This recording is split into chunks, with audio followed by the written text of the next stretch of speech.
Hi, everybody. Welcome to Heart Talks with Dr. Gloria. I'm Dr. Gloria Thomas Anderson, your host, and I have a very special guest today on this episode, Dr. Sandra Benavides. Dr. Benavides is responsible for massive programming efforts in the areas of counseling, mental health, and school safety. Over the last several years, she's been responsible for education efforts that have impacted 1.4 million students, 23 counties, and nearly 300 school districts. Additionally, she has a passion for foreign education and has written 2 books that have been recognized in a variety of capacities at both the state and national levels. She is an executive committee member on multiple education boards and holds a doctorate in educational leadership. In her current role as counselor coach, she works with students, counselors, and parents. And I'm going to have her tell us a little bit about what that entails. Hi, Dr. Sandy. Welcome to Heart Talks. Hello, Dr. Gloria. It is so wonderful to be here with you and share this moment and this talk and really give you some insight on what's going on in the world of students, education, and parents. I think you named it all just perfectly. And you know, even though it's just 3 little areas, there are a lot of people that are impacted within those small just those small little areas. So how are you seeing this pandemic unfold in your role as a counselor coach working with children and families? You know, the pandemic has really impacted the direction of education, parents' frustration, children frustration, uncertainty, fear. All of that has continued to be just on the rise during the last 6 to 7 months. Prior to the pandemic, we definitely were seeing issues. The issues did not just magically appear because of COVID. The issues have just somewhat magnified because of everything that's going on related to the COVID-19 experience. And so when I think about my parents and the parent questions and issues that are coming up, a lot of our parents are just at their wits' end, not sure what to do. They feel like failures. They feel like they don't know what else to do. They're almost lost in this experience and looking for ways to affirm who they are, but also want to make sure they're doing the right thing. Parents have been fantastic. I believe when you reach out for help, that's the first step, is just to say, I need help. There is no dishonor in saying, I don't know what I'm doing. Right. And so thankfully, I get to be a source of support for parents or via the school district. So a parent may talk to a school district and then the school district leadership will contact me and say, hey, what else can we do to support these families? Likewise, with the student side of things, we're really seeing increases in things like self-harm, suicide, negative thoughts, behaviors. The statistics from the CDC that have just been recently released here in the last couple of weeks really gave us the concrete data we've been looking for. There have been discussion of these things happening, but we really didn't have any data to support what we were saying or what we thought. However, in the most recent data polls that I've been working on in this last week, our self-harm numbers have increased by 50%. So we are already past the entire year's data from last year, those numbers, and only going to rise in the upcoming months. I know that it's all the pressure from the pandemic and this whole new world that we live in, right? The new normal, if you will. But what do you think is causing that increase that exponentially in that way? My thoughts on that are really that we are now experiencing a multi-tiered level of issues. So it's no longer just an isolated, this one factor is causing me harm or making me feel upset. It is almost everything and every system that students and parents are a part of. Students are isolated. Isolation is the number 1 indicator for self-harm and suicide. That fact has been around for quite some time. And so now we're living in an environment that's day in and day out very isolated still, even though we're not quite at shelter at home level. There are still so many limitations in what you can do. Additionally, children are feeling isolated, parents are feeling isolated. And so it's just, we're both in these little bubbles, and we feel so alone. Yes. This is a time where even when you can be surrounded by a family in your home, you feel alone. And so that lack of connection to their friends, to their other family members, is really what I believe to be the root cause in the numbers that we're seeing. Yeah, I know that there, and some of the numbers that I've seen too in my work, the psychological distress levels have been really high, about 33% of all adults, and then 58% of those that are working that are having financial problems. That has amplified that that distress level. And then even when you look at the numbers, I think it was a New York Times article that showed that people of color who were having financial problems around this whole issue, which many of them are essential workers on the front lines at low income levels, have it's about 68% of the psychological distress that people are having. So I can understand if adults are having this issue, then our children definitely are exposed to the same kinds of variables, and they will experience it too. What are some signs that parents can look out for, though, with their children, in terms of helping them protect them from harm? So one of the basic signs we want to look for is just change in behavior. Has your child gone from a happy, jovial kid to someone that's a lot more reclusive? Granted, this environment is going to lend itself for some of that to happen. So there's a thin line between what is normal and acceptable, especially with our teens, and what is really different and strange. And so I always encourage our parents to, you know your child best. If there's something that just doesn't settle right in your heart, in your brain, in your feeling as a parent, that's a good indication that we need to dig a little bit deeper. Are your kids eating? Are they eating like they used to? Are they consuming more? Are they consuming less? I know that, we've all consumed a lot more than usual. Oh, absolutely.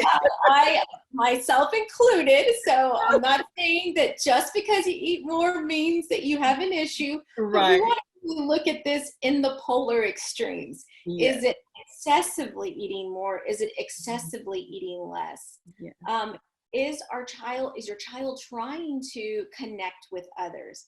As you tell them, hey, I've noticed you haven't, talked to Susan in a while. Why don't you get connected with them? Why don't you, do a FaceTime or, just do a check-in via text? Or if their comment is, I don't know, we'll see. And you know that Susan is one of their good friends or has been a close friend in the past, then that's another indicator that we need to look a little bit deeper. Because as soon as they start disconnecting from the people that they love or cherish the most, that's a huge indication and red flag that something else is going on. Their physical activity. Granted, again, not all of us enjoy the extra physical activity of exercise and things like that. However, if your child was once active, maybe they were in track or enjoyed, walking the dog or being outside a little bit, and now they have no desire to do something that they used to enjoy and love, that's another indicator that we need to really talk a little bit closer to our kiddos and have that maybe more intimate conversation. And when we're talking with our kids, that we're using those open-ended questions. Okay. As parents, it's very easy for us to ask questions that are closed and what usually elicit a yes or no response. Yes Right. and no responses aren't really going to help us very much. The more that we can open up that dialogue, Yeah. the more likely we are to get that information back from our kids. Yeah. Yes. Can you give us an example of what you're saying? Just like a scenario, if you will, of what might be happening. Just Absolutely. We'll go ahead and use the friends situation, okay. because that's one that I have dealt with a lot, and even with my own nieces and nephews. So we ask, I'm going to use an example of my nephew. Okay, so my nephew, whom I adore, is a teenager, a very vibrant teenager, senior now this year, and I have been regularly checking in on him because his parents are like, we just need someone else to come in and help us, be that partner with us. And so, of course, I was willing to come in and do that. And so I said, hey, Julian, have you spoken to such and such friend? I know you all were close. I used to take you all out to do things. And, he was kind of like, yeah, kind of. And so I said, okay, well, can you tell Aunt Sandy a little bit more about that? So that's an open-ended question. I could have easily said, okay, well, that's a bummer, and moved on. But it was, hey, will you tell me a little bit more about that? I want to know what has happened to you and your friend's relationship. And so again, you're not always going to get the response you want. Remember, this is a teenage boy who the last thing he wants to do is tell me about his relationship with his friends. But he did. He said, well, his parents aren't letting him out of his home as much. And so we just haven't been able to connect, but we hope to connect soon. So I felt much better knowing the rationale behind what was happening. It would have been different if he would have said, I just don't feel like seeing him or hanging out with him anymore. I'm sure that that's a really good indicator for parents to know too, based on those responses. Yes, absolutely. I think the more that parents can open the dialogue, the more they're actually going to get. And sometimes we have to spread that dialogue across the day or across days. Most students or kids don't want to be inundated with questions, because then they think, oh no, there's mom and dad questioning, trying to dig things where there's nothing. Yeah. And sometimes there is something and sometimes there's not. Yeah. And so maybe we ask a question, we get a little bit of a response, we ask another one, and then we back away. And that's a great tip for engaging in communication without being overbearing from your kid's perspective. Yeah, that's great. That's great. One of the things I wanted to ask you about, because of your work with as a counselor coach, many of the parents now are concerned about their kids being exposed to seeing so much news everywhere they turn, on the internet, on their phones. When children are playing with their parents' phones, flashes of news, adult news shows up. But I just wanted to get your thoughts about how parents could help protect their children's emotional state and their minds or their wellness just from the overload of information that's out there, and then much of that is negative news. That's a great question. That's also something that we come up against quite often, myself included. I had to stop watching the news because the news and all of the information out there was overwhelming me and really putting me in a kind of a depressed state of mind of like, wow, things are so horrible. So we really caution families to control as much as possible what their students and their kids are watching. If we can turn off the news, I know I grew up in a home where my dad loved watching the news, 5 o'clock, 6 o'clock, 9 o'clock, 10, he was all in. Yes. If we can limit that or just eliminate that, that's going to help your child control their thoughts a little bit more. And that's going to give parents the opportunities to have the conversations with their children about what is happening in the world from a safer discussion and perspective. When we let the news be our source of information, we really open up our children to be quite vulnerable, and ourselves too. That stress that we see when we're watching segments or hearing numbers or listening to some of the political strife and things in our world, what we do and how we absorb that information, we model it to our children. Our children are watching us for cues. And if I'm responding poorly to what is happening on the news, then my child is also going to respond in a similar manner. Exactly. Yeah, well, the other one other question I wanted to ask you on that, some of the kids also are, even though they're maybe not looking at the news as much, but they definitely are watching YouTube videos and whatever other social media. I'm kind of aging myself a little bit, but the things that they do to kind of stay entertained, if you will, with the different games and the iPads and the just all of that kind of stuff, the computer games and gadgets and toys, but they're still saying that they are bored. Oh, they are bored. And, I can understand like they, not able to be with their friends, not able to go to games or, do the things that they normally do. But how do parents deal with that I'm bored syndrome in light of all of the other things? Definitely, yes. Unfortunately, the I'm bored syndrome has been around since the beginning of time with technology or without technology. But one of the best things we can do for our children and for our families is to turn off the technology, find other ways to engage. You know what? I'm bored with technology. I almost get exhausted just, scrolling up and down because I live in a technology world almost 24/7 now with the way we are in this virtual setting. So I definitely can relate to children and they're bored. I don't know if bored is the word I would use. I wish I could be bored, but I don't have that privilege as an adult anymore. No. But basic board games, it doesn't have to be fancy. I know, pocketbooks are limited. We're in a financial crisis. This is not the time where we actually don't even have very many places to go, Six Flags or other amusement parks, to have fun. Those aren't even options on top of the financial barriers, just the ideology that things aren't quite open still.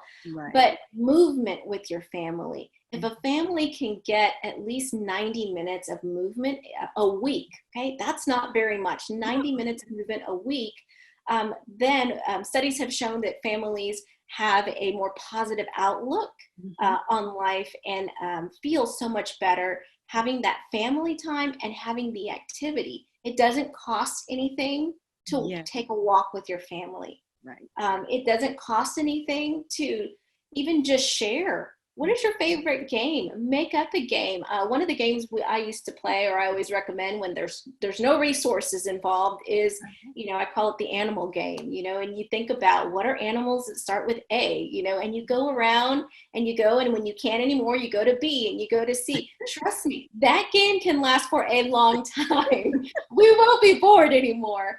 But we must stimulate our children's brains, and the way we do that is through movement. I always recommend dance parties. We forget about the joy of dancing because when was the last time we've been to even a wedding or a birthday party where we may have the dancing involved and have movement and excitement? All of that has kind of been missing in our lives. And so we have to simulate that again in the home. And so create a playlist, a family playlist of everybody's favorite songs.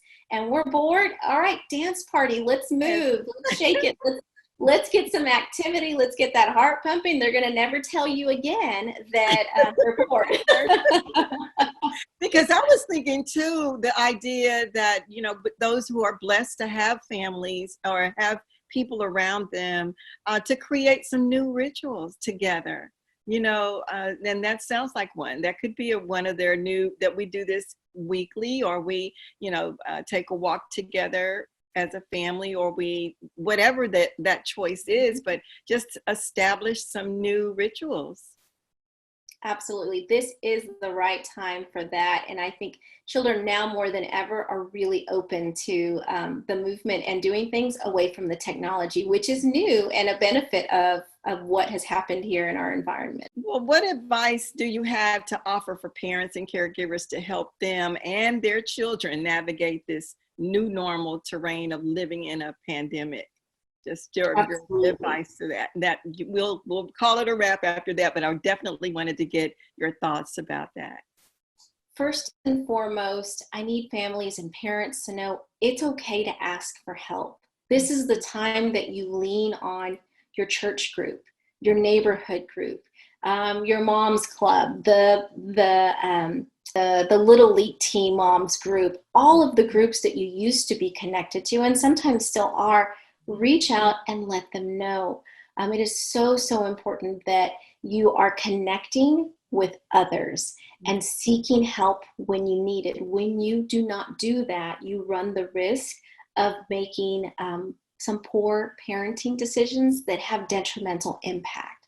And so we want to ensure that we are keeping ourselves well connected and that we are reaching out for help from others as needed.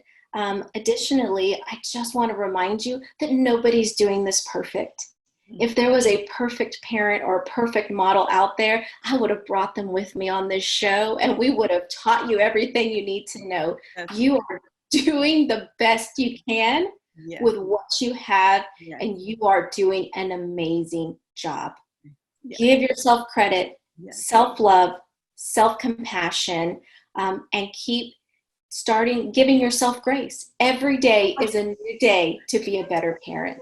Dr. Sandy, that's my favorite thing I've been saying to my students, that give more grace to everyone. We all need that right now, even your own self. So you're speaking right up my alley when you say that we have to do that. Yes, ma'am. There's no other way we're going to get through this time without it. Yes. Well, those are some great recommendations, and I'm sure it's ministered to the listeners today. Thank you so much. It was wonderful talking with you, and I look forward to our next time we can do this. Thank you for this wonderful opportunity. Take care. And thank you. Thank you for watching today's episode of Heart Talks. I hope something was said that was inspiring to your heart and encouraging to your soul. Be safe, stay well, and I'll see you next week. God bless you. Have a great week.